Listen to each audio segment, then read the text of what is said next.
Hey, we're so glad that you could join us here on our podcast at Ashland Christian Fellowship. You will notice different voices from gifted men and women as we discuss relevant and encouraging topics. And don't forget to subscribe either to our YouTube channel or Spotify. We hope you enjoy today's topic and that the Lord speaks to you. God bless. Well, hey there, ACF. We're super excited you're here with us today. As you can tell by our festive guard and beautiful decoration, big shout out to Brett and Jill. Thank you for that. We are talking about celebrating Jesus for Christmas. And man, I'm looking forward to this podcast. Yeah, it's going to be fun. I'm really excited for this. Christmas is maybe one of the greatest times of the year. No doubt about it. No doubt about it. Mm-hmm. I think so. And so many good memories attached to so many good foods and desserts and family time. I think it's a time where a lot of families draw close to one another and things slow down, or maybe they get too busy, and you spend time with one another and you kind of get a chance to remember what truly matters on a practical level, but also on a spiritual level. Yep. And so I'm joined here by Pastor Mark, by Heather Timmons, and we're going to be talking about Christmas today. And we're going to be talking a little bit about the history of Christmas. We're going to talk about the heart behind Christmas. We have some really good questions we want to filter through. But I want to start this out by looking to you, Mark, and just saying, what is your favorite part of Christmas? Well, I have two, actually. I love the fact that it is about family, and your family gets together, and people want that. They need that, and I need that. And sometimes in ministry, you get pulled a million different ways. So for me, historically, it's always been that. But then the theology of Christmas really gets me stoked. I love to talk about the incarnation and the idea of Jesus entering into humanity, fully human, fully God. It's a mystery, but it also is what makes the gospel, really have skin on it. Yeah. In a literal way, the incarnation, he became flesh for us. So I love talking about it. I think it makes a huge difference in people, how they relate to God. If you have this idea of God as some big grandfatherly or angry God, you don't really have a balanced approach. But when you put Jesus in the mix, it really does bring about the beauty, the simplicity, the glory, really, of Christmas. So I love talking about that. I love it. And I think that really captures the heart of Christmas, because we know the word Christ is in Christmas, but you may not realize that actually comes from two words in Latin: Christ, the word for Christ, and the word for Mass. And Mass is referring to the Eucharist, which I always just took as communion, but you said there's like a midnight element to that. Well, I don't. See, I'm not Catholic. I didn't grow up Catholic, but I've had a lot of Catholics that have come to the church here, and it's a tradition, at least in modern day Catholicism, to have a midnight Mass on Christmas Eve. That's special. Yeah. So it's really the idea of Christ worship, Christ communion is in the very name of Christmas. Yeah. And so that already denotes that the centerpiece to Christmas is to be the incarnation, to be the person of Jesus Christ. Yeah. Heather, what about you? What's your favorite part about Christmas? It's hard to pick one favorite because I love the entire season, but one of my favorite things are Christmas cards. I like to write them. I like to send them. I like to get them. I like to receive them. But what I like about it is it slows me down and reminds me of people in my life that I've known over the years, and to think about how they're doing, to think about their family, to read an update, and then to send out our update. So that is one of my favorite things. But I love the whole Does your update have season. like a family history and what happened last year? Kind of. You guys actually have cards in your boxes, and I did a crossword puzzle this year. Oh, cool. There's a real art to it, and I am not great at it, but I attempted. Is COVID one of them? Hey, I know this is for another I don't think it podcast. has there on there, but Have you guys ever read Kyla and John Peterson? He's one It's of our pretty elders. entertaining. Oh my gosh. do they do a good it's Christmas so letter? funny. Oh, that's They do fun. a I good love Christmas it. funny. Oh, I but love anyway, that. how many cards do you send out? Just curious. We are sending over 100 this year. Wow. Over 100 Christmas cards? Yeah. I didn't even send out thank yous after my own wedding. Laura sent out a few. Guys, I'm not a very card person. I'm trying. I'm really growing. So when you say that, I was like, part of me died when you said that's your favorite part of Christmas. I was That's funny. It's not for everybody. And I don't have the expectation that everyone that I send them to is going to send me one. perfect. I just find joy in them. I think they're really fun. I'm glad to hear that, because I've always wondered, every time I get all these cards from people in the church and people that I haven't seen in 25 years, are they wishing that I sent them a card? Because I don't. Well, I do want to have- clarify. yeah. I am very touched by Christmas cards when I get them. So You if like you them. want to give me Christmas cards this year, Yeah. you can give Christmas cards to Brett too, which by the way, we have a Yeah. mic for Brett, so people can talk to Brett now. Brett, talk to us. Hello, everyone. Hey, Brett. Brett, what's Hey, guys. We love you, Brett. what's your favorite part of Christmas, Brett? My favorite part of Christmas?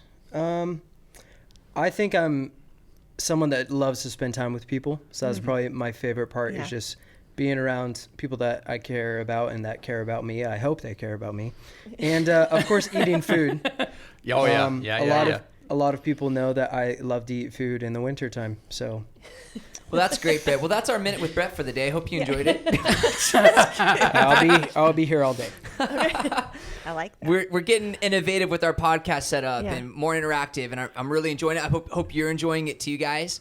So we're talking about our favorite piece of Christmas, and I think one of the things I love about Christmas is how infused Jesus is into this holiday. Now, historically, I know that's not what it's been. If you've ever done a historical search on Christmas, I did one today, you'll find out that Christmas had maybe darker origins, darker roots. It started with the Roman holiday where they worshiped Saturn and their rock god that was, or their sun god, sorry, that was born on the 25th. And the church, you know, the early church growing out of that, coming out of that Roman culture, tried to adopt their own holiday called the Feast of Nativity in the 4th century to try and cover that and redeem it and do something. But what happened is people kind of took the religious context to the holiday, but then they brought in the heart of their pagan celebration. And Christmas for a long time was just not very good.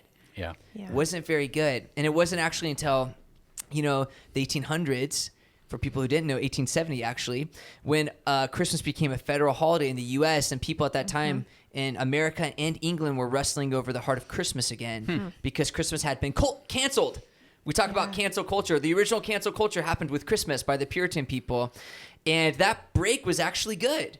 That pause. And then when people started to get back around to this idea of Christmas, they really started to explore what's the heart behind it. And that's where what we have today, these modern traditions of giving and being with one another and remembering Christ, that's actually where it came out of, was the later rendition of Christmas that we now celebrate all over the world today. Well, it's easy to see why they would want to cancel the paganism that had become so attached to it. And even the religiosity, the way you described that. I mean, who wants to participate in something that has got a mixture of flesh and it's supposed to be for God and around God, but it's all polluted with, you know, carnality and party spirit and all that. So I'm sure the Puritans had a right heart in saying, hey, let's just cancel that. Yeah. I do think it's funny. I mean, we were all so up in arms over our governor canceling kind of in some ways Thanksgiving. It and felt making like it it, crime. didn't it? Kind of but like actually, only 6 people. in America, you may not have known this, but before it was a federal holiday in June, it was June 26th of 1870, I believe it was. It was actually a crime in Boston in early American days to celebrate Christmas. In fact, if you got caught celebrating Christmas, you got fined 5 shillings. Oh my word. Yeah, isn't that crazy? But in Jamestown, you could celebrate Christmas. That's what Captain John Smith said. So go look at the history of it. It's actually quite enamoring. But the shift came because there's some literature coming out kind of changing the culture of Christmas. Part of that was Charles Dickens' book. Yeah. But I think the most powerful element is what happened in that time is people were stirred deeply by literature. And by the way, I'm getting all this resource off of history.com, so you can go read it there. They have a great article on it. Why would I need to? Because you're filling me in. I'm filling you in. But people, in case people want all the nitty-gritty details. People at home. People's hearts were kind of changing because of this culture and this literature. But what happened is they ended up looking to church leaders. Yeah. And I think that's where, because they were trying to figure out what should Christmas be. And that's where I think that strong Christian presence came in, because I don't need an excuse to celebrate Jesus. I mean, like I'll celebrate Jesus every day. Right. And I think that's what makes Christmas so beautiful, is in that time, Christ was really reset to the center of the heart of why we celebrate what we celebrate. And he is the example of the ultimate giver. God is. And Jesus is the example of the ultimate gift. And giving has since bloomed out of Christmas in light of all that Christ has done for us, and now it's infused in everything. I've heard the story of Jesus told on every Christmas decoration almost. You know, whether it's the Christmas tree and the lights or the candy cane. Have you ever had someone explain the gospel to you from the candy cane? Right. That's amazing. And now powerful. Christmas is so infused with the story of Jesus. Yeah. So I love it Yeah. that's one of your favorite parts, Mark. Well, and you Yeah. really touched on something I probably could have picked as my other favorite part, and that was how to try to teach our kids to be givers. Yeah. And at Christmas time, and to try to help them not be about receiving gifts, but giving gifts. That was a lot of fun. Yeah. Helping them to shop for their brothers and sisters Yeah. and for people they cared about. And we had a history where we would count up our change. And every year I would take my kids down to the Salvation Army and let them dump their change in Yeah. the little thing. So And we made a special. big deal about it, you Yeah. know, that this is for the poor people, we would say. And back in those days, we were the poor people. Yeah. But still, we didn't tell our kids that. So, Yeah. it was fun. And it is fun. That is fun. Yeah. Yeah. In fact, I still love that part of when I've got a present for somebody that I really care about. I can't wait for them to open that. Yeah. Yeah, that's fun. I've been Yeah. told by some people that some of the greatest Christmas experiences they've ever had were very much connected to you giving out of their faith. Yeah. Where it's like they gave up their Christmas to go on a missions trip and minister to a village, and they took all the money they would have spent on Christmas and instead dumped it into helping this village. And people who there's an older couple from the church I came from who's telling me, she's like, my favorite Christmas to this day was the year my dad showed up, asked me and my sister to pick a gift out from under our tree. We didn't know what they were. They were all wrapped. We just picked one each. We took our Christmas tree and we went over to a poor person's house who had nothing. My dad set up our Christmas tree in their house. We gave them our gifts. Wow. And they said that's Yeah. my favorite Christmas to this. That- And they're in their that's- in their 70s. And that's That's still to this crazy. day their favorite Christmas. That's Yeah. amazing. It's powerful. That's amazing. Yeah. Really memorable. Funny story I heard a gal said to her husband, I had a dream that I got this amazing diamond ring for Christmas. What does that mean? He goes, you'll find out tonight. That night he gave her a little package and she was all excited until she opened it up and it was a little book on the meaning of dreams. Oh, no. Huh? Come on, Brett. Are you in the room? Dun-dun-dun. Come on, that's a That's dad funny. joke, huh? Maybe? Yep. That's pretty good. That is funny. It may not have happened. It might not really have happened. But it is funny. That guy got nothing but coal for the next That's true. 5 That's true. years. I That think is that's what true. I'm going to do for Christmas. Hey, year. yeah, the meaning dreams. I'm sure when he was like told her what he wanted for Christmas, she was like, in your dreams. So I want to go back to what you mentioned about cancel culture. Yeah.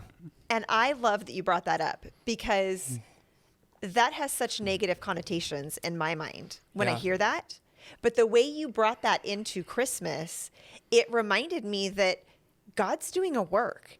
And Yeah. even in our culture right now, when we Yeah. face some things that are difficult and seem like very frustrating or just seem like things are going in the wrong direction, Yeah. it just reminded me to pause and say, wait, what is God doing? Yeah. Like, what Yeah. is he He's gonna bringing use it. forth? He is. He's going Yeah. to. Yeah. Yes, because Yeah. what if Christmas had been preserved? What if there was never that pause Be and it had been horrible. preserved, right? Yeah. We wouldn't probably be sitting here and talking about it. No, true. we'd be It- talking about why you shouldn't be celebrating Christmas Well, this year. it might be like Halloween, right? Yeah. Where there's all this debate and Oh my controversy. gosh, yeah. What if Christmas was like that? What Yeah. if that pause actually redeemed it for the rest of us downstream from Well, it? and I think Yeah. it is. I think it's beautiful. I think it's a beautiful story. You know how historically it's gone, and then there was the pause, and then it's become something special. And now, Yeah. I mean, both the websites I read were secular, and both of them admit that Christmas is a time of year now where people go to church. Yeah. Like it's just understood, and where people Yeah. seek out. And the meaning of Christmas is so attached to Jesus. Like Yeah. for the most part, the populace, no one thinks about the Roman holidays or all the pagan stuff and all the struggles Christmas had. Nowadays, when they think of Christmas, they instantly think of the celebration of Jesus Christ. It's considered a Yeah. Christian holiday. Yeah, I Yeah. do, though. Hearing you talk about cancel culture, I over the years of my ministry, I've had people get really frustrated at the American way of Christmas back a few years Right. ago when it was all about spend. Yeah, Right. And materialism. there would be, Christmas displays in the stores before Halloween, Right. before Thanksgiving, and it was just really, driven Yep. about, buy, spend. And there's been a lot of people that have gotten frustrated about that. Yep. But in my mind, you don't throw the baby out with the bathwater. In fact, you don't throw the baby out. Right. That's But all. that's the point of It's about- Christmas. it's all about the You don't- baby. You better keep the baby. If somebody had told the innkeeper that, you don't throw out the Don't baby. throw the baby with yeah. Anyway, I think that's the critical piece is to try to learn to separate, to keep what's really meaningful Yes. and keep coming back to that intentionally, and not allow the people who kind of have an attitude about Christmas to kind of spoil it for you, because I think they can spoil it on either extreme, Right. making you feel guilty that you're not buying into the commercialism, or making you feel guilty that you give gifts and put up a Christmas tree. And I've had people try to tell us that it's a pagan thing and we shouldn't do it, and I just really believe that you can redeem it. Yeah. Right. Well, we'll talk about it later, but Romans 14:5-8, if you're struggling with it, just talks about if you're going to observe a day. And he's probably talking to them more about feasts and traditions. But he said, whether you're going to observe it or not, just do it as unto the Lord. That's the heart that matters. Yeah. Are you going to celebrate that day? Yeah. Well, then celebrate it unto the Lord. Are you not going to celebrate that day? Yep. Then unto the Lord, don't celebrate it. It's when it's not a matter of sin, it's a matter of conscience. Right. And I think Yeah. something like Christmas needs to be approached that way. And not trying to project Right. on you my conscience. No. What I think I should Right. do, I should do. Right. Or not do. But don't project on me your conscience either. Yeah, Right. that's it. To insist that you do what I think I should do is legalism. Yeah. Yeah. Because this is America and everything's truth to you. No, I'm just kidding. That's horrible. Welcome to America. No, man, there's some bad things. Well, hey, I really do, because this podcast is about celebrating Jesus. That's actually the title of it. So I want us to really focus on that element. Mark, I know you're passionate about the incarnation, so talk to us a little bit about it. Well, have you ever heard the story of the Velveteen Rabbit? Yes. No.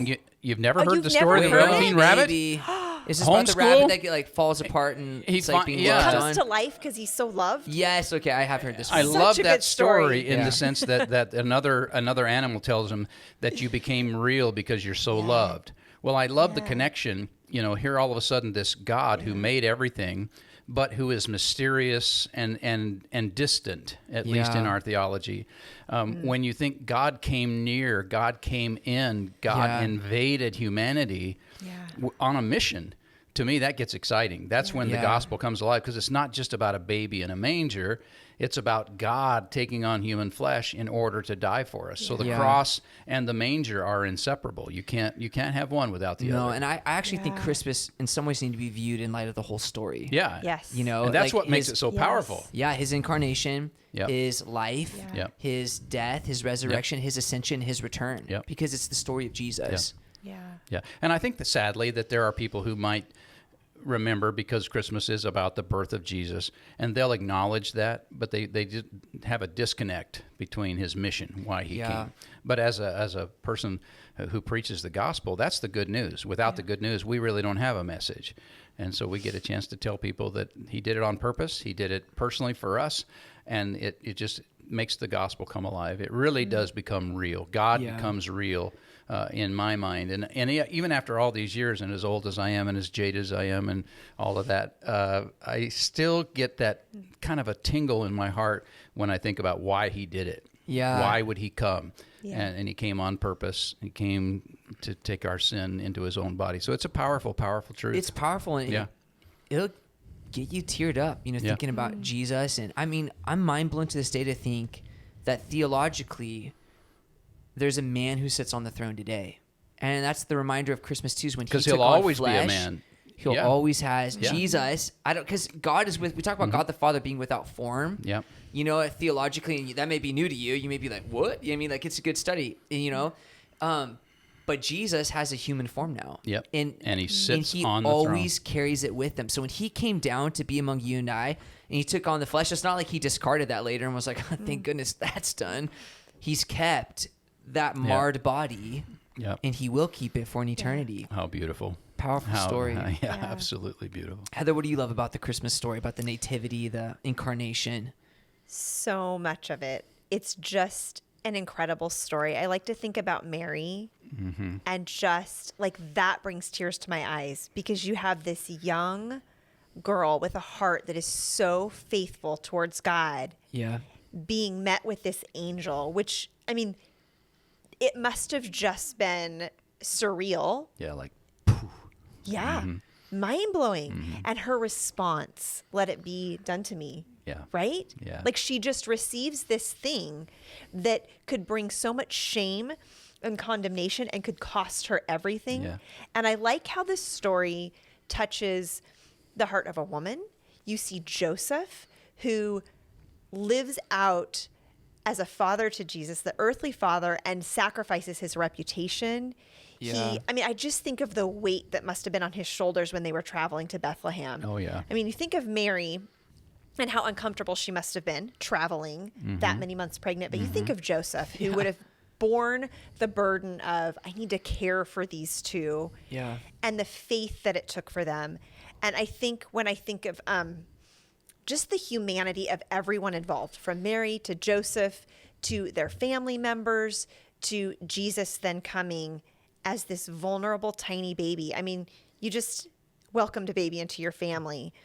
And the vulnerability Pretty powerful there. moment. It's a pretty powerful moment. It is. And where you just hit at times with the vulnerableness of your son, and realizing that if you didn't do everything and care for him, and to think of God being God, fully God, coming as this fragile, vulnerable human is mind-blowing. How do we even begin to understand that? I wonder if baby Jesus like had a hard time going down for naps or bedtime. I'm sure he did, because he in was human. all points tempted like we are. human. You know, All points. Yeah. Without sin. So it's not sin that my son doesn't take his nap. No, it's not sin. My wife and I need to hear that word right now. But he probably, I mean, Jesus as a human, he went through teething, right? Yeah. He went through gassy times. He went through all of those things. There's times when Joseph's like looking at him like, I'm looking at the face of God, and then like the milk, just all over his face, like God just threw up on you, Yeah. I imagine when Jesus was talking in Revelation, and he's like, I want to spit you from my mouth. Joseph is in heaven hearing him say Going, that. hey, being I like, know what that's I like. know what that's like. Right? You don't want that lukewarm stuff spit up on you. It's okay? I found this meme, though. I have to read to you. It's a word meme I found earlier. This is what it says. And I thought it was hilarious because Laura and I, we laughed when I read it to her. We're so in the spot right now. It says, Mary, exhausted, having just gotten baby Jesus to sleep, is approached by a young man who thinks to himself, what this girl needs is a drum solo. I read that recently. That's so funny. What this girl needs is a nap. That's what she needs, is a nap. Oh my gosh, word, so that is funny. funny. That is so funny. Oh, man, so funny. So funny. Yeah. Yeah. Shall I play for you? Barumpa bum bum Mary. I just imagine Mary Right. grabbing those drumsticks and being like, don't Right. you dare. Right. But you even think about the birth and all of that. I mean, you guys just went through birth, and you've had kids, and we've had kids, and their conditions were just so subpar. Right. Yeah, having witnessed birth and seeing like a team of medical people. Right. And then just imagine Right. Joseph. Right. Because obviously I had no idea Yeah. as the man what I was doing in there. Yes. And you just imagine Joseph must have felt so helpless. Oh, it And must have just been, so hard. Messy. yeah. Like Yeah, they didn't so have, messy. there's no recorded midwife or anyone else there for them Yeah. in the midst of it. I mean, I just like to think God must have just been there with his presence, Yeah. walking them through it. But even if God is there walking you through things, It can be hard. it's hard. Because you have right? that flesh side where it's Yep. like for us. You mean Mary's not standing there like all the nativities with her? She's Right. Which is Glowing. probably like, Glowing. Which, by the way, this is a nativity above us. Heather, this is like a sacred nice one. family special nativity. This is very special. I feel bad love because I it. couldn't tell which one was pregnant, which one was Mary or That's Joseph. okay, but she's not pregnant because the baby's in the manger. But there's no baby in the manger. You don't see it. There's Yeah, no but baby sticking off the top. this is a minimalist nativity, so So we cut Jesus there's out some because we're details. minimalistic. He's represented by the manger. I'm gonna get myself in trouble. Okay, my bad. It's great. no Jesus in the Timmons Is that house. an elephant though in the back? The back right? The back right. The big one? It's a camel. Of course. Haven't you ever seen a camel? I have. It's clearly a camel. They usually don't get mistaken for whales or elephants or whatever you. He's homeschooled though, Well, so it's- he's not sure. I've actually seen camels and I've eaten camels, Brett. I have eaten camel. I have too. I've Tastes not pretty eaten good. Camel. You don't want the hump. It's a little too moist. Tastes Oh like- no! a tastes little like too chicken. wet. Just- All right, that was weird. Sorry. All right, let's keep going. So we talked about our favorite part about Christmas. Here's another really good question, though. Okay. Where do people go wrong with Christmas? Heather Timmons starts off. Where do people go wrong with Christmas? Well, the first thing that comes to mind has already been mentioned, and that's the materialism. Yeah. I think it's the pressures and the expectation to spend more than you have, to do more than you have, to compare, this family does this, so Yeah. we should do this, and to feel inadequate. Yeah. The other thing, and I don't know if this is something where people go wrong, but this is another thing that I think can be a hard part of Christmas, is maybe people in their family background, Christmas was a hard day. I mean, it's Christmas, and I forget what the other days are, where domestic abuse is pretty high. I mean, there's a lot of incidents on holidays. Yeah. Wow. So I think that people who have experienced some really damaging things or some significant disappointments, they can carry that with them. Yeah. And so Jesus can enter into that, and Yeah. they can redeem that, and you can change up your holiday. But that can be a hard thing, and it's a real thing that people have to work through. And Yeah. for some people, they're able to work through it more easily. And for others of us, we just carry our things and have to battle them for a lot of years. So I think it warrants being sensitive to just all of those different pressures, the things that people carry internally, and then the Yeah. external pressures of materialism and buying and doing all of the things. Yeah. Yeah, my wife has a That's a good memory word, of Heather. her mother after her father died. Her father died when she was 8. And she remembers those Christmases right after he died. Yeah. And she would say all she can remember is her mother depressed on the couch because Yeah. she couldn't have all the Yeah. stuff that she wanted to have for the kids. Yeah. And it kind of made that really somber for them. Yes. So that, I can see Yeah. that. Yeah. You know, and people do get caught up in the materialism and Yep. give, and borrow, Yeah. and, get in debt. So Well, and I think, Yeah. is it give that's wrong, or is it want that's wrong? Because I know you can give, and you can give beyond your means, right, and go into debt. But even that comes out of a want of something, response to your children. Maybe it's something that supports your own kind of identity or your own feeling that you're succeeding as a parent. I feel like there's a want in Christmas that's not good. Does that make sense? Or does that making sense, guys? Is it making sense, podcasters? Maybe not. not to me. Okay, not to me. Like, what's the heart issue? We talk about that. Like, you're over giving. At the heart of it, what is it? Why are you doing Yeah, that? why What's the is it? There is an motivation? incident. see. Is there an insecurity? Is there something inside of you that wants your kids to think you're all this or that? Is there a part of you that wants to be able to give what you can never have as a child? You know what I mean? Yeah. Like, what is Yeah. really producing this inside of you? Yeah, that's a good perspective because that might help somebody try to track down why am I getting so caught up in this? Yeah, like why? Yeah. What's the reason behind the busyness? I was just talking to a friend today who said, man, I was at the store and people were just, so busy and grumpy and Yeah. angry. And here we're supposed to be joyful givers, and yet Yeah. we're grumpy wanters, I guess, Yeah.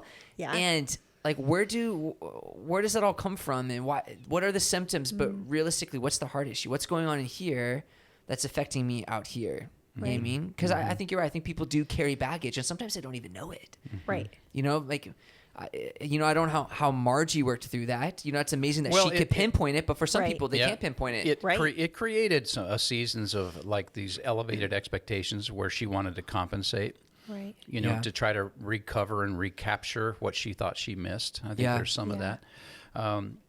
But I think it's just the nostalgia for her was connected to a negative thing that her Yeah. mother was pushed Yeah. and pressured and then succumbed to it with, depression and that kind of, and I think there's a lot of people, and I used to give us, every year I would give, when I took the church over in 2000, for the first 5 or 6 years, I would give a Christmas message on depression.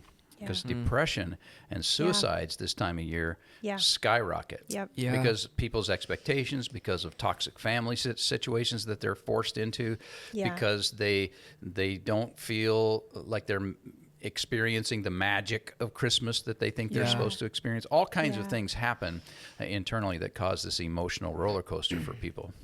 Yeah. Not everybody, but some. But I think this is good. I think it's a good word for people. So if you could encourage people in this spot, I think the first thing would be is let go of your expectations. Get real, and get real simple. Get real, and get real simple. That's really Yep. good. If you Yep. didn't hear that, you need to hear it right now. Get real and get real simple. Yep. If we had a YouTube channel set up, we could totally just have a little highlight of that. We're actually working on it, guys. We're stuck on a name. If you can think of good podcast names, send them to us because we go back and forth. And Brett didn't like my last one, and My wife didn't like the last one either. really, my wife did. So that's what mattered.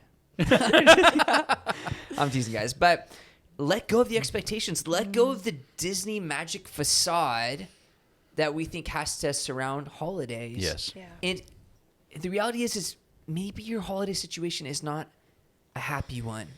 Like, I just imagine, like, families get together, and yet I've heard of families, they get together out of duty, and it's not the happiest thing. And how can you let go of that expectation? How can and be like, all I expect is the worst, for Christmas this year. Even that's an expectation. Let go and just let Christ in. Yeah. Because that's going to be the game changer. You letting go of the expectation, letting go of the magical facade, and just letting Christ in. Yeah. Because Christmas is Christ communion. It's Christ worship. It's remembering Christ. Yeah. And letting that into your home. And that's going to change you. And it may not truly be Christmas for anyone else, but it could truly be Christmas for you. Yeah. I think that's what's special. And it may be trite and it may be simplistic, but to make room for Jesus, you know the story of no room for him in the inn, and it conjures that imagery. It's a great sermon But I think point. it's important. Yeah, it is a great sermon point. But I think you need to, ask what do I need to push out? Yeah. Expectations or busyness or whatever, and to make room for just to meditate and think about the simplicity and the reality of what Jesus is about. Yeah. What Christmas is really about. Yeah, I agree. Heather, hit me with your thoughts. Well, I think that for those who have some things they might want to change in the holiday, this is the perfect year to do it. Blame it on COVID. Right? COVID No, reset. Seriously. Yeah. Seriously. You know those family members that, Yeah. sorry, can't come see Sorry. you this year, COVID. Yeah. All right, you're not Yeah. invited. Well, and there can be, you can Say, sort of, I can't come see you. Don't say you're not invited. Oh, okay. I can't come see you because of COVID. And they're like, Right. aren't you going to invite me? Be like, well, I can't do that either. Don't be like you're not invited. Still COVID. Still COVID. No, but I do think this is a year where there's a natural opportunity to reassess and reevaluate and Yeah. to kind of step out of some of those expectations. Yeah. And it's okay to do that. Yeah. It's Yeah. okay. Well, we're doing that with church. I mean, because of the Right. crisis, we're having to Right. think about not necessarily how to adapt, Right. but how to innovate, how to think outside the box. And it's not because we want to; it's because we have to. Well, Right. the same is true with our family lives and the way Yep. we structure our time. Yeah. I think the things that you allow yourself to do in your downtimes, all those can. Right now is a great time to kind of reevaluate and say, this is important, so it gets, first Yeah. place. Good Yeah. point. That is a great point. By the way, Yeah. what you just said about church and having to be innovative in the light of COVID and all Yeah. the restrictions and stuff, just want to throw in a little bit of plug in case you don't hear it any other way and you hear from this podcast that the policy, it would seem, has changed towards churches again favorably. Praise the Lord. And Our governor's taken away the restrictions and just Yeah. making recommendations to so you can be communities of faith. expecting Yeah, more space in church. You can come to ACF. There'll Yeah. be plenty of room for you this Sunday. So. and I think people should. I hope you will. Yeah, in our Christmas Eve service, if you hear this before Christmas Eve, like, please make sure you're coming. Like, we're gonna fill it up. Plenty of room. Pack it out. plenty of room. Yeah. So Good. What That was my about you? little plug. How do you think people go wrong with Christmas? I mean, you ask all the questions. We ask you back. Well, it's a good one. I was prepared to ask you guys questions today, and I just Derailed spin this you. around on me. Christmas isn't about me, Mark. It's about the Lord. Where do I think people go wrong with Christmas? I really think the commercial Christmas steals the heart of Christmas, and I think that's where people Yeah. go wrong. And because the heart of Christmas, truly celebrating Christmas, is to remember Christ. Yeah. And when you remember Christ, somehow he pushes you to remember and love one another, because that's the heart of Christ, right? Yeah. Like he wants there to be peace on earth, goodwill towards man. And we've always talked about when Christ comes into your heart, it makes this relationship right. If you can't see me, if you're just listening on audio, I'm going up and down with my hand and then back and forth with my hand now. Yeah. And these relationships, right? The Right. lateral ones as well, where it's God has made things right in my heart, and now I can start making things right with fellow man. Yeah. And I think we Yeah. forget that in the midst of commercial Christmas. It's so Christ true. wants to make things right in my heart. And if he has, then he wants to make things right in my family and my loved ones. And it's a time to bring them near, to show them the love of Christ. Because, guys, that's the heart that God so loved the world he gave. That's the original Christmas Yeah. gift. It really is. The greatest gift. God gave his only son, and it's the gift of his son. It's the gift of salvation. We've received that. And that's the heart that should be in us in Christmas, to reach out to those around us, to love them, Yeah. to give to them. Yeah. Just and so many more ways than just even gifts. I think of emotions, giving emotionally, giving time, giving intentionally. It's a time to set the hatchet down. Maybe you've been having a hatchet and you've been fighting in your family, and now's a good chance to bury the hatchet. Because you're remembering what Jesus did, and he buried the hatchet between man and God. That's a powerful thought. It really is. That he took it to the grave. It makes Yeah. you want to cry, but it's true. Yeah. Man had sinned before God, and there was a judgment, and there was a reckoning, and Christ took the place of that. And maybe this Christmas, that could be your gift to bury the hatchet and just say, you know what? There doesn't need to be a reckoning because Christ has already done it, and just bury it. That's good. And That's move forward really and good. love people. I think that's the real heart of Christmas. And when you can do that, I think great joy can permeate your home. I want to share about my family. I grew up poor, you know, kind of like you guys and your kids. And my dad was a self-employed contractor. He worked from 6 a.m. to 9 o'clock at night sometimes. You know, I would go all day without seeing my dad. And just to keep the food going, just to pay the bills, and just to pay the bills we were behind on. And so, I mean, maybe you can relate to that. You listen to this podcast and you go, I've been there. And yet Christmas in my family was the greatest, most joyful time of the year.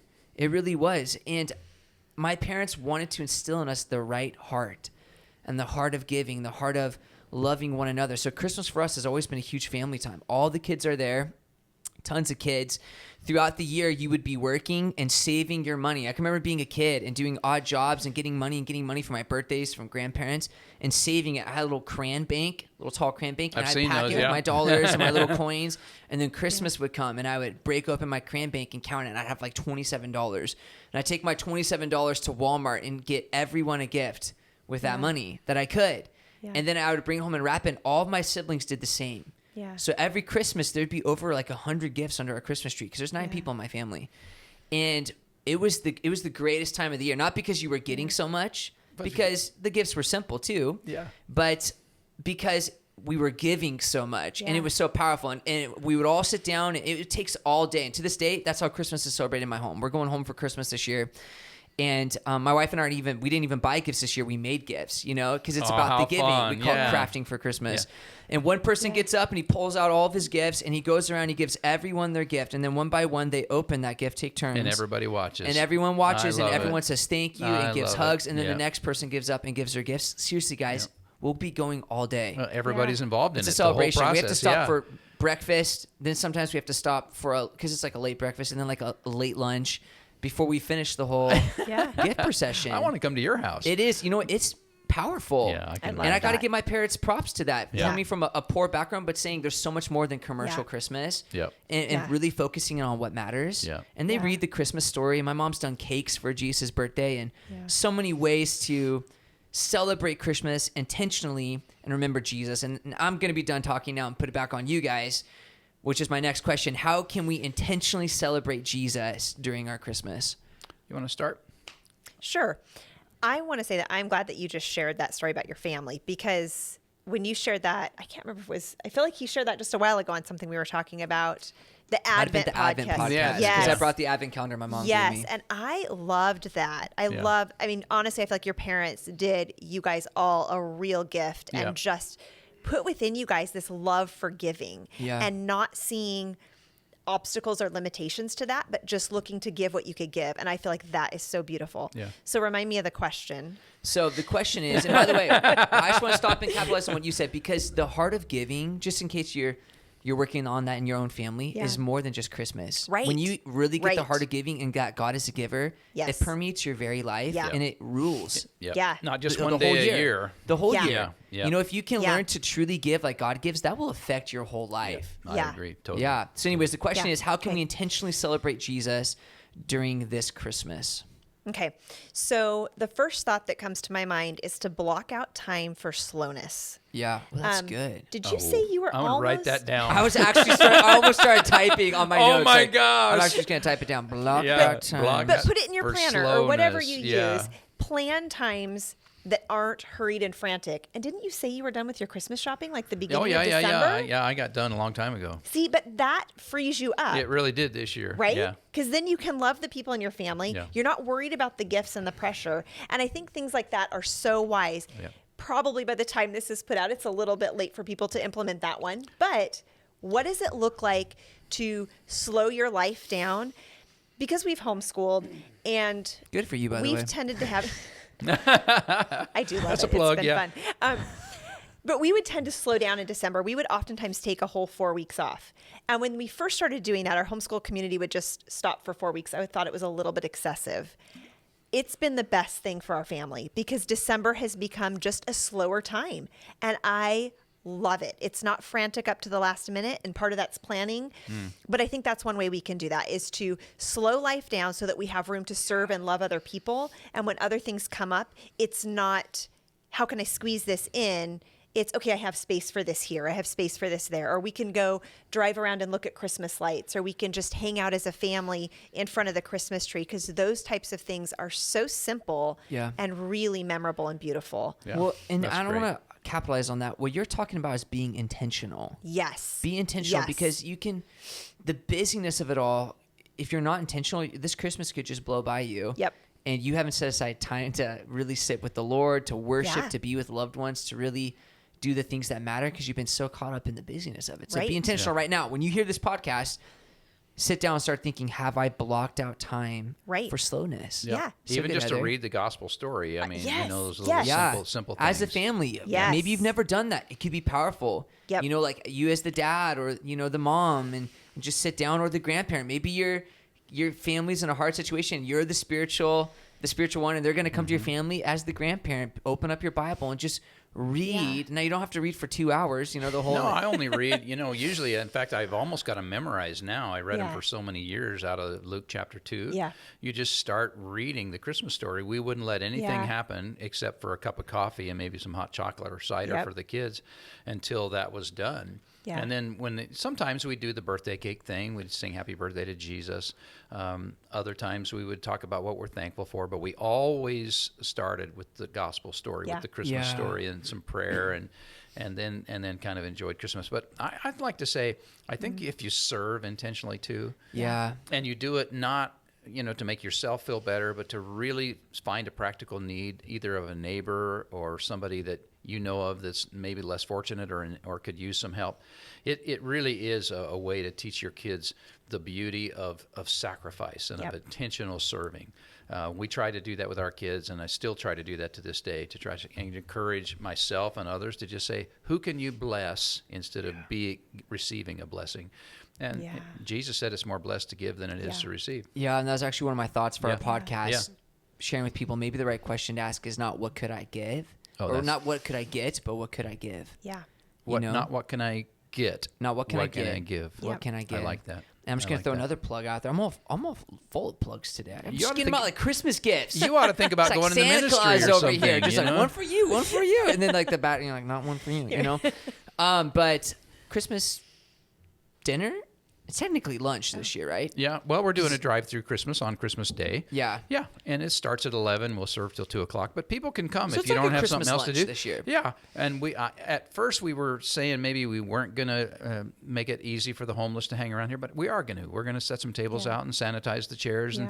That's and awesome. they're gonna have their dogs, and we're gonna have Christmas music, live Christmas music playing. So if yeah. somebody just wants to come down and pick up trash and Yeah. talk to people and sanitize some Yeah. surfaces, man, what a great chance to serve. Yeah, Be a I think great so way to do too. it. So if you're like, man, that's really good, cool, and I hadn't thought it through ahead of time, Yeah. like I hadn't intentionally blocked out time to serve, and now I'm stuck. Well, no, you're not. Yeah. Christmas Day. Yeah. Yeah, and the thing is, we don't have as many volunteers this year because we're doing it so scaled down. Yeah. But we still always have room for people to come by and be friendly and Sanitize. to talk to people and sanitize spaces and Yeah. to just see what they can do. So be a part of what we're doing. Well, Yeah, I love that I'm because it's looking forward to it. 11:30. A lot of families, you can get through your Christmas morning celebration by that Yeah. time and say, hey, Oh, let's yeah. just head down to the church and Yeah. serve a little bit. Yeah, Yeah. it should be.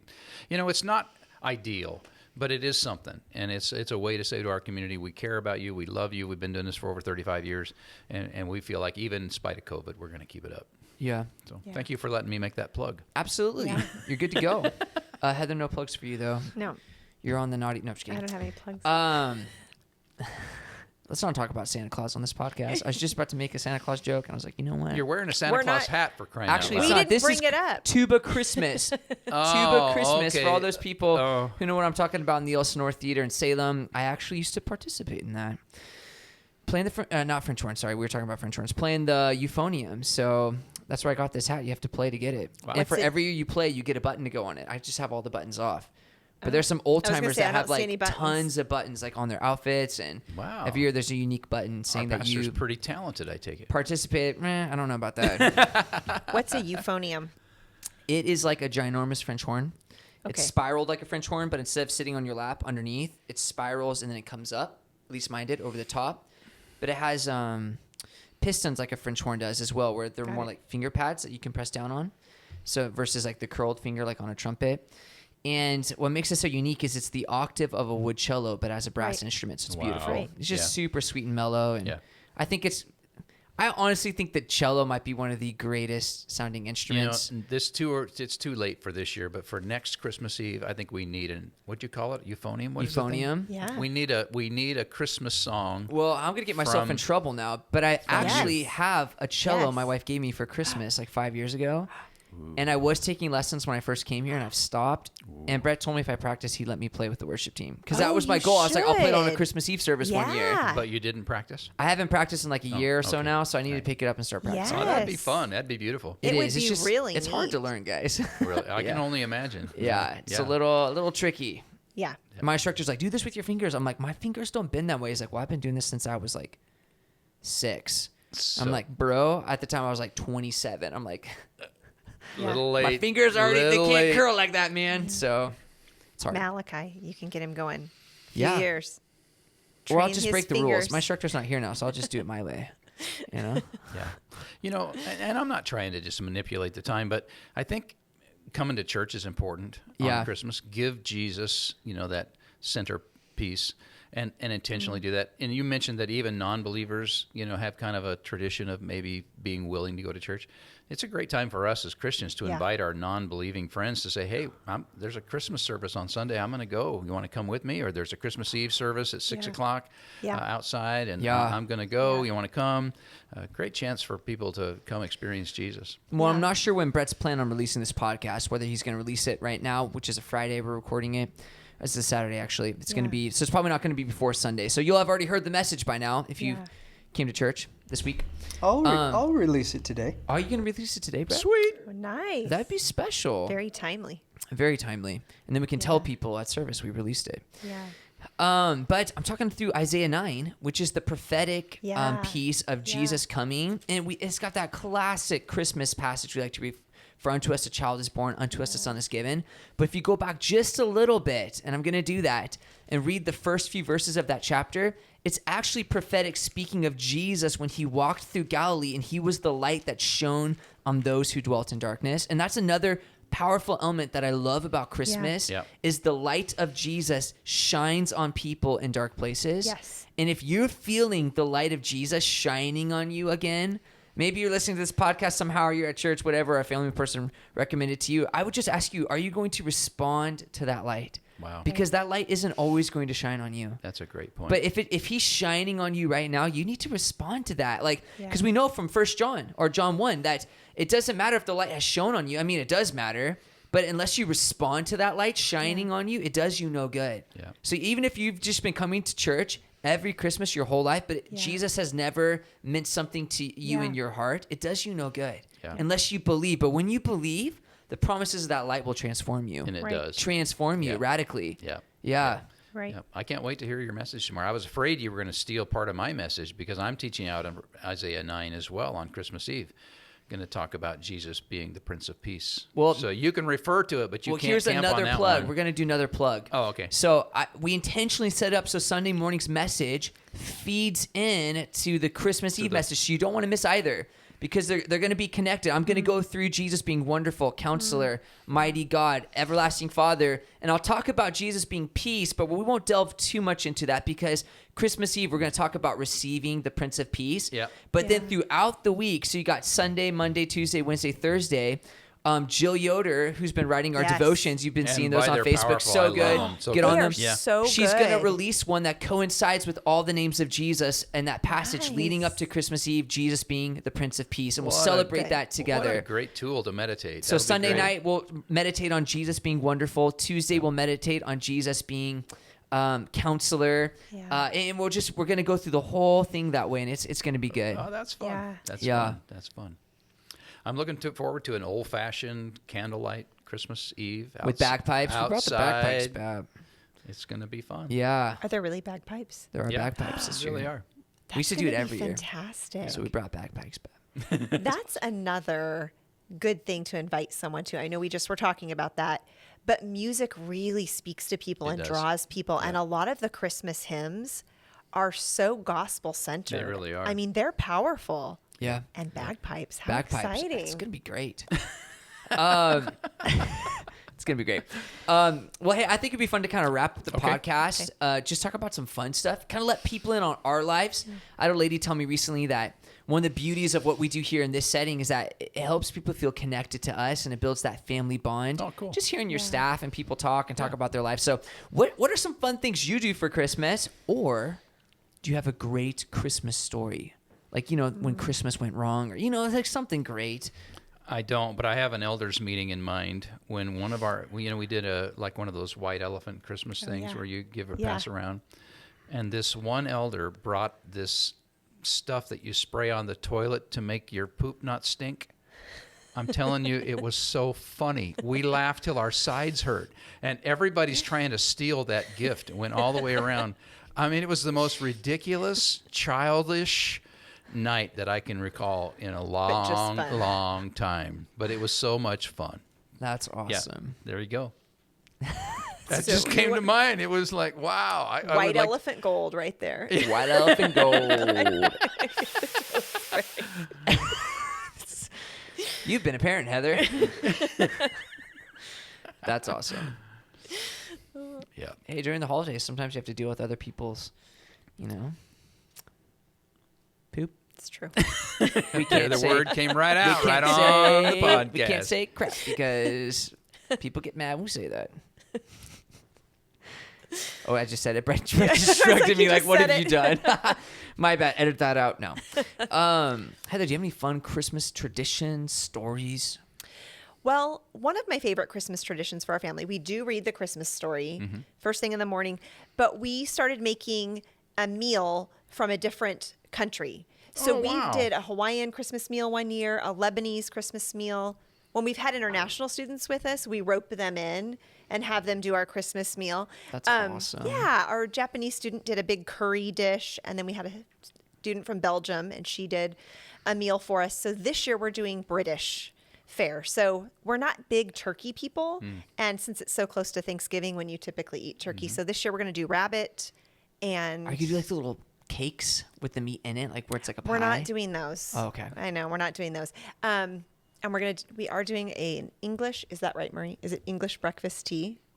Earl Grey. I always say it wrong. I'm glad you're here. Earl Grey cake, and what else are we doing? A shepherd's pie. So that's what we're doing. And I actually did order face masks that have cutouts of the British royalty. And I was very excited to have my parents here for that. They're so funny. How fun. But we won't see my parents. Oh, So I'm sorry. that's what that's Make sure to take one of the photos things still we've and done. post them on Facebook. I'll have to do that. Everybody Yeah. cooks and takes in part of that. So after the gifts, then everybody gets in the kitchen and works together. And that's been a really fun way to just change the focus of the day a little bit. If you need help at all, I've been binge watching the British Baking Show. Oh, And I have- My family loves that. I can't do anything now without like the texture and be like Laura pulled out some banana bread and I cut it and I lay it down. I start poking it like Paul and I'm like, it's not consistent here, babe. And it's got a soggy bottom. Yeah, I mean, I'm like, you could have left it in the oven just a little bit longer. I'm like scraping the bottom of them. And it's so fun. do you know what? You're basically signing up to take over making different things so that was- you can get yeah. it right and show her how It's it's so done. I was great. going to say, you criticize your wife too So much. great. You're just going to She be just like, laughs. She laughs at me. Yeah. I do my best English accent, my best Paul impersonation. Yeah. That's fun though. Yeah.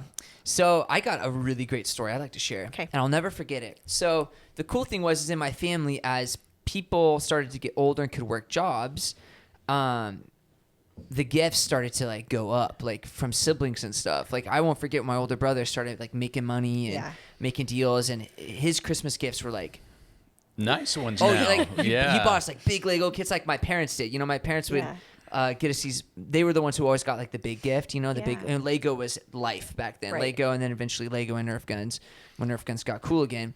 But my brother started doing this, and he was incredibly generous. He was the oldest boy. My parents really instilled that. And to this day, he's incredibly generous. Gifts from him are always super generous. And he's getting his PhD, so he's brilliant. And he finds ways to get things for great prices. He got a brand new pair of Nike shoes custom for $3 sent to his house. Oh my Wow. word. I love to tell people that story. I still to this day don't know how he did it. And it might not even be legal, but he, He got it like sent from Nike. It cost him $3. Brand new custom pair. He designed the colors. Side note. But this Christmas, he took one of the rooms of the house, side rooms, and he wouldn't let anyone else in it, kind of a thing. And he had wrapped the doors because it's like those old Dutch glass panes, or I don't know, French doors, is that what they call them? Actually, with the glass panels in them, double doors. Yeah. And he masked it all off. And I'll never to the day I forget this Christmas. So he could be working in there. All we knew was something had to be great. Parker's scientific. Parker's, Smart. Something was going on in there. And we show up in Christmas morning, and he has this fake tree, but it's all white, like white silver, covered in blue lights, like blue LED lights, full of glass orbs everywhere. And inside the glass orbs are rocks, water, and fish, live fish swimming around. Oh, my word. How cool and is then that? underneath it, he had stacked all of his Christmas gifts that he had gone out of his way to buy all of his siblings that year. Like, just very generous. How fun. And he had been spending time leading up to Christmas, Wow. the scientific method of figuring out this process that he figured out where he could get rocks, water, and fish. And he had this like funnel system with this rotation of the orbs where it shifts the water and the rocks and sucks them to the bottom and pulls the fish in on top unharmed. And he perfected this process. Wow. A few fish might have died along the way. He'd been working on it all the way up to Christmas, and then he filled the Christmas tree. And he had the level of oxygen in the water figured out. So my he knew how word. long the fish could Wow. live in his orbs before he had to pull them out. That's the genius side of them. Wow. And then of course, you get a fish tank full of fish after Christmas too, which is cool. So I will never forget that Christmas though. That It was, is we all way, walked in and we were way just cool. like, what? Eyes big, Yeah, yeah. a Christmas tree. Have you ever seen that? A Christmas No, tree I covered in never live have. fish and blue No. lights, and No. it was amazing. That's How fun. incredible. That's Yeah. fun. That's fun. Very good. I found a picture of myself when I was 8 years old, just this last week, Christmas present. My first Green Bay Packer football uniform. Man, I was so cute. I mean, I know you have a hard time picturing and imagining that me being cute, but I was cute. Cute little Mark. Cute little Mark. Where it is. In fact, this is your Green Bay mug. Well, I took the cover off because I knew this was, about Christmas, but yeah. Yeah. I'm just amazed that you've been a Green Bay fan for so long. Oh yeah, well, You're very committed. The very first Super Bowl, the Packers were in it, and then, yeah. You remember the Wow. first Super Bowl? Oh yeah. I thought that was like ages ago. Well, yeah. Thanks. I was Thanks. thinking, how long yeah. ago How was old that? was that guy? man? Wow. Let me Google that. I mean, I can't tell what the Super Bowls are because they have the Roman numerals. And I don't want to do that math. I just thought it was hundreds of years. All the photos were black and white, so I thought dinosaurs. I just thought it was cool. It took Just me way teasing, back, Mark. to a time when I lived in a tiny little town of Elk River, Yeah. Idaho. 300 people in the town. Yeah. Yeah. It was fun. Yeah, my buddy got a Chicago Bear a helmet, and we broke them before the day was over. And, Just hitting each other. oh yeah, head to head. Oh, that's awesome. That explains a lot too. A few blows to the head. So. Well, I've loved this podcast. I'm genuinely sad that it's probably wrapping Well, up. it was fun. It was A lot so of fun. But if I we could- enjoyed eating chocolate while you're talking, and the Christmas Oh, chocolate, yeah, by the way. I didn't even get to Yeah. eat my chocolate. I'm going to eat it right I here got on my camera Christmas while I wrap this chocolate. up for you guys. Right here. You're unwrapping while you wrap. Right here. It's fun. I enjoy do these podcasts with you guys. It really is Thank you. It's been a lot good. of fun. Pretty good chocolate. Mm-hmm. Yeah. Gifts from my By the way, wife. have you noticed when like you're in a prayer meeting, everyone sounds like they're eating and enjoying chocolate? When they're all, They're like praying Yeah. like, Lord bless us, and everyone's like, I'm like, is that like Dove's dark chocolate, or are you like enjoying the, or are you agreeing in the you're spirit? agreeing? You can never tell. So if you ever hear me doing it, you might need to take a look. No. Here's what I will say. Just wrapping it all up, coming back to it, ending it on a focused note. This Christmas, keep Jesus at the center. Yeah. And you've probably heard Yeah. that a lot of ways. Like pastors are always like, keep Jesus at the center.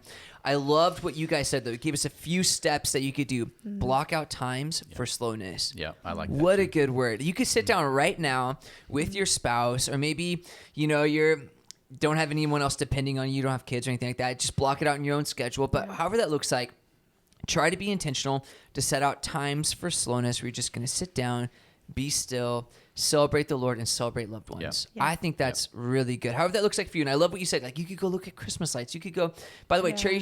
Cherry Street? Cherry Yeah, Lane. oh, it's always Cherry fun. Lane. It's Cherry Oh always my busy. gosh. We took Malachi It's through the there. best. And the Lord put him on his lap, and he's just like enamored looking out the Oh. window, little Oh, my Malachi, word. seeing all the Yeah. Christmas So lights. And sweet. it was so sweet. Yeah. Then we took him to Hobby Lobby, and he screamed. So it was magical for a bit. So block times Yeah. for slowness. Yeah. The second one was serve intentionally. Yeah. Yeah. And maybe you hear this and you're like, how can I serve? And Mark talked about the Christmas dinner and you say, I can't even do that. Let me say this to you. You can serve your family, and that's still considered service. Yep. I know my mom, I love her to pieces, but she always struggled for years. I mean, she's kind of the Lord's spoken to her now, but for a long time when we were younger, she just felt like she couldn't serve the Lord because here she is having to Yeah. raise 7 children, all this stuff. She felt like I can't go to church and be part of this and disciple. Yeah. And yet I think she saw as time went on that this is my ministry, and I've actually heard her say that. Yeah. Serving your family is no less spiritual, no less No. special in the eyes of God. Yeah. In fact, if anything, sometimes that's overlooked. Yeah. And you could intentionally seek to serve the loved ones in your life this year. And maybe serving them, maybe they are bitter, maybe they are toxic, maybe you've buried the hatchet and they haven't, but you're going to intentionally serve them this year. That's a good word. And just love them. Yeah, it's a just real like good Christ word. served the Yeah. people who reject him in the end. Maybe you're going to have to be like Christ this Christmas. Yeah. So serve intentionally. And then I would also just say, just enjoy it. Enjoy family. Let go of the pressure.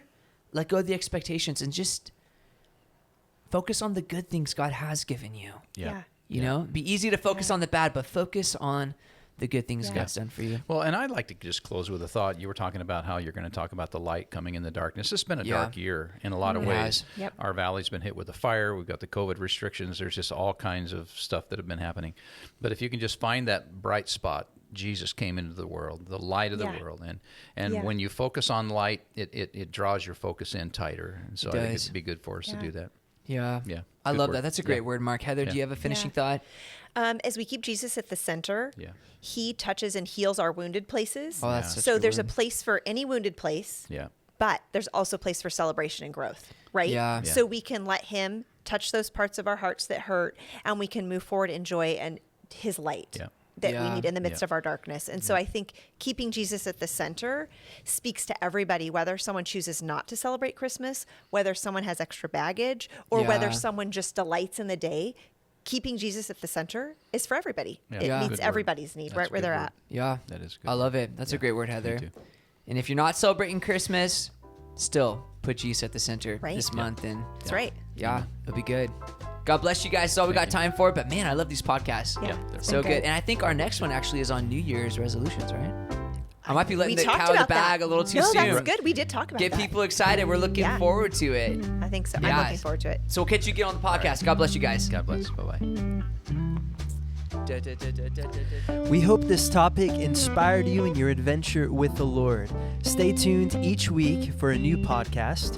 And if you want to support us, not only can you subscribe to our podcast, but you can also spread the word with other friends or family. Maybe it would also be a blessing to them. Well, until next time, may the Lord bless you.